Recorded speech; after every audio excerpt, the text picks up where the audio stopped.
Hello, my bells. If you've played the game as long as I have, you tend to see a wide variety of different types of players, good or bad. So I've decided to compile and analyze a specific selection of survivors and killers that I've seen. You know the kind. As well as discuss the game itself and how it's managed to remain alive while other asymmetric games fail. But before that, I must first ask you, what is considered a toxic survivor or killer? Well, I'd say it's not quite as simple as one might think. Look at it this way. You're the killer in a match, and you're going right after a survivor that just gotten hooked. One of their teammates notices this, and tries to get your attention by spinning around near you and body blocking you, but you ignore them. So they take more drastic measures. Then they start teabagging and clicking their flashlight at you. Now, would this be considered toxic if it was to aid their teammate and get your attention?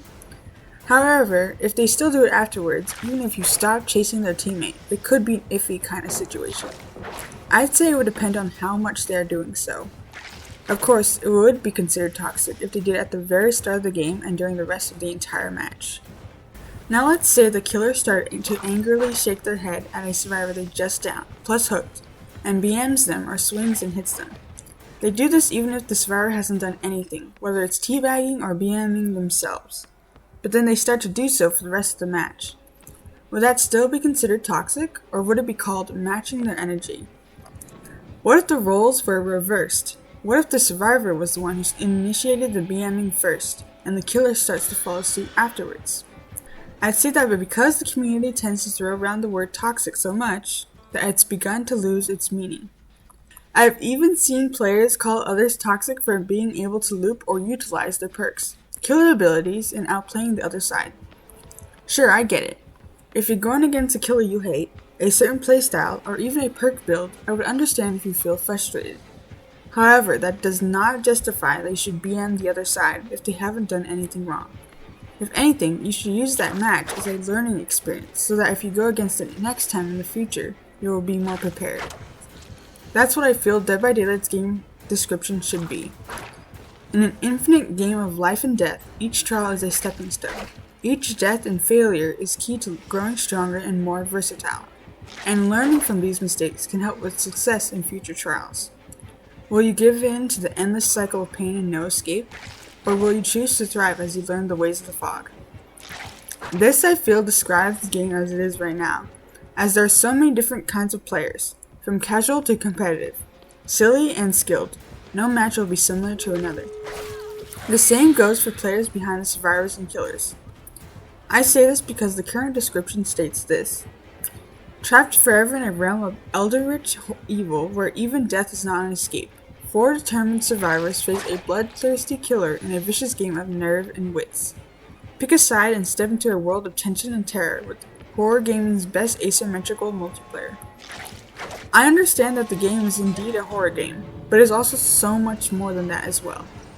The game has grown and expanded from being a simple one side versus the other type of game. What makes me sad about this is that some people within the community refuse to see that. It's why a large fraction of the game's community is seen as toxic, because they don't want to believe that the game has grown from that simple concept. This is what I feel is the reason that new and previous asymmetrical multiplayer games end up failing later on.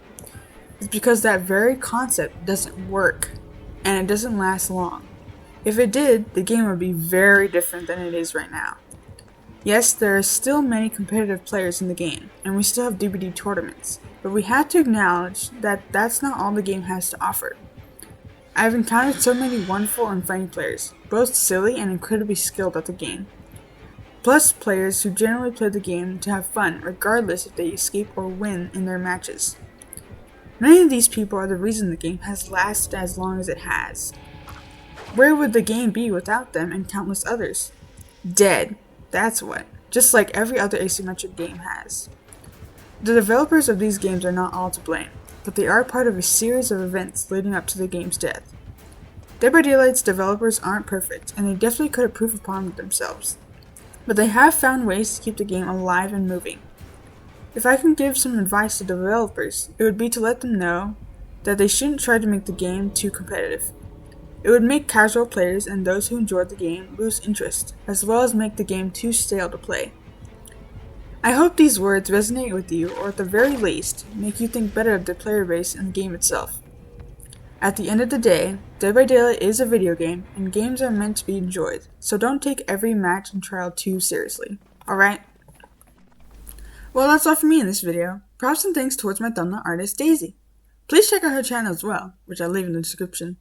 And jingle on, gamers!